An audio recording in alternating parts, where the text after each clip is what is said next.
Hi there everybody, my name is Kate and welcome to my channel, Trinergy Awakens Naturally. So Hondo and I, my dog, is in the back seat. We're on our way to a hike, and something, I got a download this morning that I wanted to share.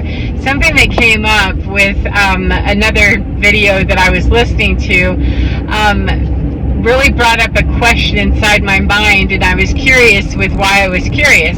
You know, why was I asking whatever I was asking? And I don't remember what it was. However, I'll be straight honest with you. Whatever it was I was listening to, I was ready to make the other person wrong in my mind. Well, it couldn't be that. And that caught me by surprise. Usually, you know, we very blindly think what we think. However, that caught me by surprise because the answer to whatever it was that she posed or whatever she said or he said, it was explained right away as to why it wasn't ridiculous, whatever it was that I was beginning to judge and find impossible with my very limited awareness of the subject. I don't know why I went into ignoramus mode that hard. I have no idea. However, my thought went there, and that is what I landed on was, I'm curious about why I was so quick to make that person wrong or assume that they were wrong when I really don't know much about the subject, and I honestly don't remember what it was. That's how inconsequential it was, and really is more about the lesson of what I got in the download that came after. With when I'm curious about something, that means I'm curious about it. I don't have a judgment about it already, or I don't have an assumption that I'm making, or I have an assumption and I'm curious to know something more than what I do know, or I have facts related and I'm looking to find out more on nuance, the truth, whatever it is that I think I'm after. And anywhere that I'm not really curious, I'm not really asking for curiosity's sake or inquiring. I'm more interrogating and assuming things and looking for my validation. And unfortunately, when we have that kind of mindset, confirmation bias sets in, and we find all over, especially in the spiritual community with our synchronicities and stuff, we will find those things. We'll find the confirmation bias about why we are correct for whatever it is that we're thinking or seeing or believing or have been told, because energy is such that it will set up with your mindset. You know, it is true that we have synchronicities. However, the synchronicities, if we've already assumed something to be true, we can find synchronicities that will be aligned with that and will be true for that. However, it may not be the highest flow of synchronicity we could be in. So anyway, it brought me around to an even further discussion of how it is that I want to be meeting and greeting other people. Do I want to be meeting and greeting other people with curiosity, or do I want to be meeting them with anxiety? Which anxiety is where you get the interrogation, or we get the, you know, the confirmation bias. Anxiety is a fear-based, obviously, human response that we have. However, anxiety is generally extended for to become a diagnosis, to become a way of life, whenever we really kind of see the world from a trepidation standpoint, where we've been disappointed enough, or we've been frightened enough, or we've been taken by surprise enough, and we don't feel very confident enough to, you know, not let our guard down, that we feel anxiety. And I'm not poo-pooing anxiety at all. I'm not saying it's bad. I'm not saying anything. I'm saying just the sheer facts of anxiety is that we do not feel okay. We do not feel settled. We do not feel relaxed or calm enough with what's going on in our world for whatever reason it's happening. It's a very ugly place to live. I do understand that. I lived with anxiety for many, many, many years. My point, though, is I want to pull away less from the diagnosis itself and get into the anxiety or the anxiousness or the fear that people have sometimes when they're in new situations. They're meeting someone new, someone saying something that challenges them. Now, I want to frame this first before I go on and tell you that I do a lot of teaching classes for people on the spectrum primarily, and also felons who may or may not be on the spectrum. However, many of them have mental health disorders, and all of them have trauma in their background that they've either participated in as the aggressor, the aggressee, or both. And many of them also have a dual diagnosis of substance abuse, which wraps in a whole lot of neurological tapping in and can create all kinds of anxious situations, etc., and a lot of closed-mindedness, because anxiety too, anything fear-based, will cause us to lose our ability to be terribly curious about much of anything, or open-minded or receptive of something that's different, outside the norm for us, or outside something that we think we can control or that we can handle should it get a little bit too weird for us. So the deal when I'm teaching these classes is I'm asking the people that I'm working with to open their mind, and this is primarily, I'm going to land with the felons that I work with, because the clients that I work with, they may or may not have the cognitive function to do, the level of function that I'm talking about with you right now, and they just may not have that capacity. So the men that I work with in prison, they all, are able to attend the class and understand the class well enough to, comprehend the basic nature of the class. So that's the fundamental understanding here. However, there's a great deal of anxiety that comes up that I can see in their eyes, fear, anxiousness, whether they have the diagnosis or not, whether they would tell me that they feel anxious or not is irrelevant. They probably would not, and they probably do not have that diagnosis anyway. However, their eyes will start to dart back and forth. They'll start to breathe kind of fast. They'll start to shift in their chair. Their hands will start to get a little twitchy sometimes, and they just will maybe start to perspire. They're showing all the signs of someone that's feeling a little bit pressed. They're feeling a little anxious. They're feeling a little agitated for whatever reason that they are, and it can move rather quickly into zoning out, and going tone deaf for them if they're not really caught right away, to say, hey, you seem to be sitting with this weird, is this bothering you? And sometimes I, will do that, and sometimes I let them zone out. I kind of let my intuition let me ride with that, and, look at the person, the situation, what the topic is, and how we're, what we're talking about and how we're talking about it, and what's already come up, before I ask anybody to go beyond what is their reasonable point of existence with, the anxiety or the agitation or aggravation that they're in, because I'm not looking to provoke people into a place of their old behaviors. I'm looking to reach right there at that precipice of meet your anxiety, your anxiousness, your fear, your closed mind right here, and can we consider opening it up a bit to be curious about this a little bit? Can we be curious of, I wonder why I would assume the person that I was listening to the video this morning is already wrong, especially when I don't really know as much, about that topic as that person, at least purportedly does. I can, if I know definitively they are wrong, that's one thing. However, I just assumed, based on my limited knowledge, I was there to learn something, and that was the lesson for me, is that you're there and it's already stated that you know less. It doesn't mean that it's automatically true that you know less. However, you already don't know as much as the person who says they know more on this video.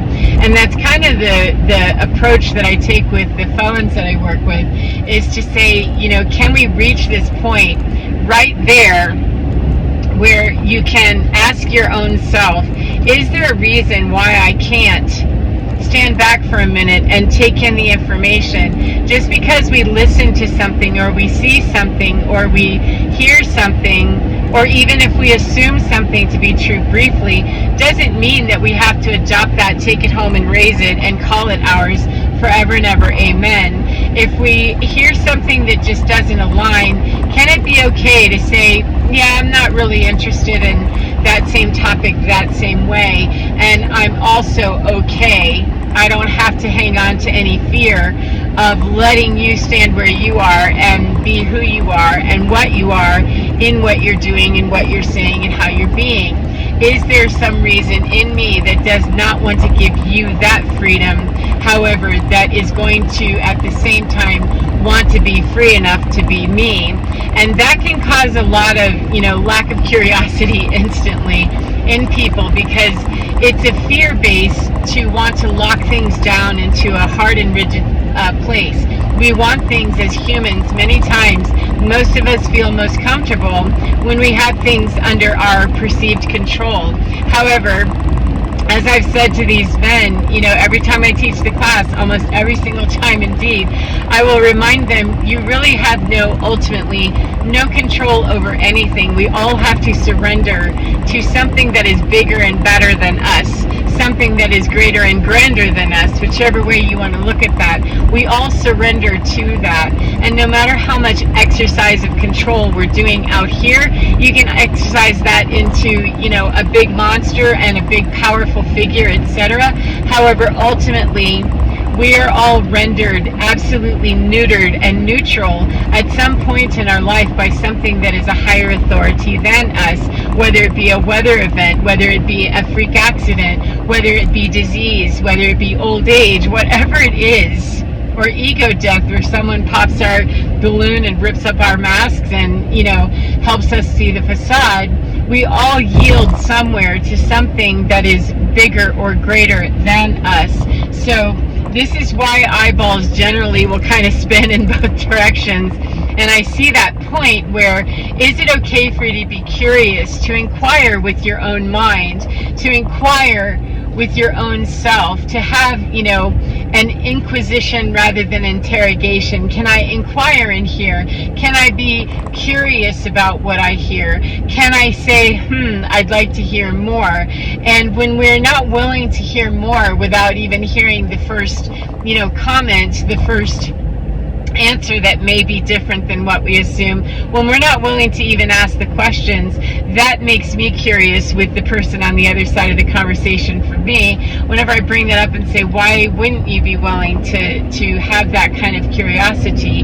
Would you not like to feel so free in your own mind, so sovereign and so powerful in your own mind that there isn't anything that could disturb you, stop you, or make you, change your mind if you just know intrinsically, inherently, and deeply within me, with great reflection, I know this to be true for me.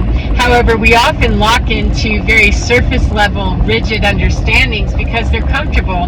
We don't have to do much of that inquiry. And there's a lot of folks that really want to believe they're open-minded because they're spiritual or they're taking a different journey. And yet, 1, 2, 3, 4 just passed, thank you. Yet when we lock down and start defining ourselves, we're looking to define ourselves so we can align ourselves and label ourselves as something that we find acceptable and good. Even outliers, even rebels, even, the spiritualists, whoever it is who are doing good things, it doesn't matter if you're far right, far left, far anything. If we're looking for a label to get comfortable in, there isn't one, friend, really, not truly. The only label that will truly serve us is to understand that we are formless, we are without label, we are without name, we are without game, we are without all of it. And of course, here on Earth in 3D, we do need to operate in a body, and we are, formed up into specific genders and identities, etc., etc., etc. However, the most esoteric parts of us, the mind is the most esoteric part. There is no form to it at all, except what we give it. That is where we can really unleash the most powerful part of us, that is that formless, and we can help work with the ego. We can help work with the mind to restructure it, to open up everywhere where I really think I have a hard and fast rule on this. I think I have a pretty hard and fast understanding of this. I like to know that I've inquired, that I've at least asked the question, and even though I may land somewhere and say, this is an acceptable answer for today, I always know that there's more nuance that can come. There's more nuance that will come if it's necessary to come my way, that there's a deeper thought. And landing in surface level prejudice or judgment, instead of really honing that into a discernment, means that I'm making a blanket statement, a blanket understanding, and a blanket withdrawal from my own curiosity about what I'm willing to learn about anybody else or me. And unfortunately, the greatest gifts are mined by going deep, deep, looking for those jewels. They're not at the top. They're not easily had. The most prized things that we find on the planet are the ones that we have to work the hardest to attain. You know, the athletes in the Olympics don't get there by stopping with a surface level discussion with themselves of, oh, well, you know, I didn't make it in the little leagues. I didn't make it in the track team in junior high school. I didn't here, I didn't there. We hear stories of people overcoming the odds all the time, and it's not they were somehow endowed with something more other than perhaps, you know, physical prowess. However, there's probably millions of more. I'm sure there's at least thousands, if not millions of more, that could have met that challenge and were defeated by their own mind before they ever even tried.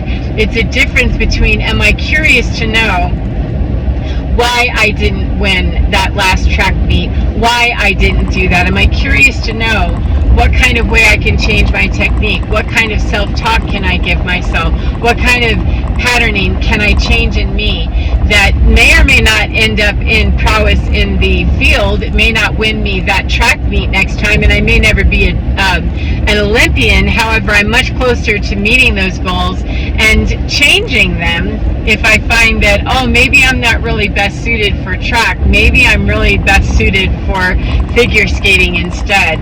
There are many opportunities, but they all live in our head, and we're not already pre-designed to be something in particular necessarily, unless we're willing to believe that. And I personally, I don't ever want to believe that I was pre-designed to be something, come here and do only that, and that it was going to be limited to that. That defies to me what I understand infinity to be, which is a wide open field of manifestation for me and every other person, every other source of energy on this planet. We just get lost a lot in the sauce of what we've been told, and we lose our curiosity because we're told that only children do that, or, you know, that's silly, don't be so childish, don't be so this, and we lose that ability to remain in that Tesla imagination space, or in the Einstein space, the God space, where we really see the miraculous part of divinity, the miraculous part of the childlike me, the childlike you.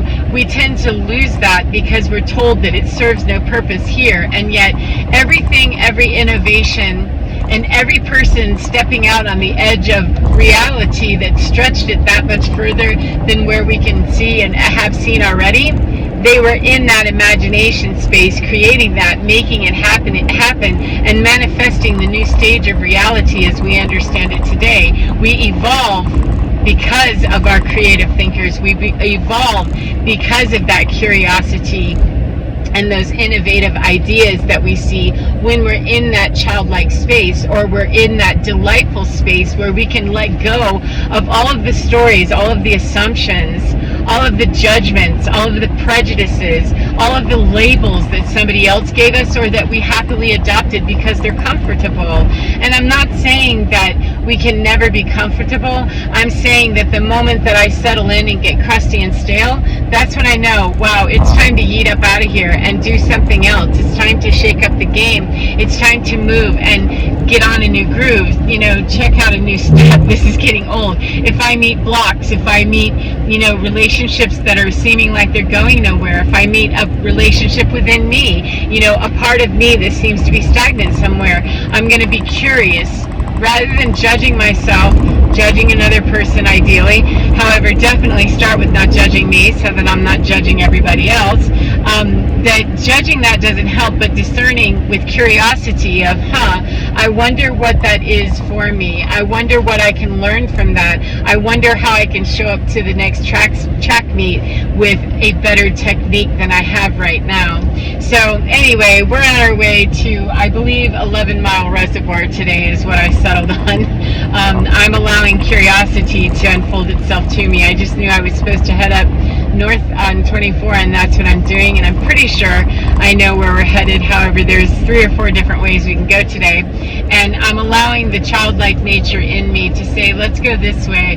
And oftentimes when I do that, new places open up to me that I've never seen before. So it'll be one of those things, but something will unfold to me today that will unlock that childlike play, because that's what I'm asking for. That's the curiosity of who wants to come in and play with me, who and what wants to show me my own childlike curiosity and playful nature within me.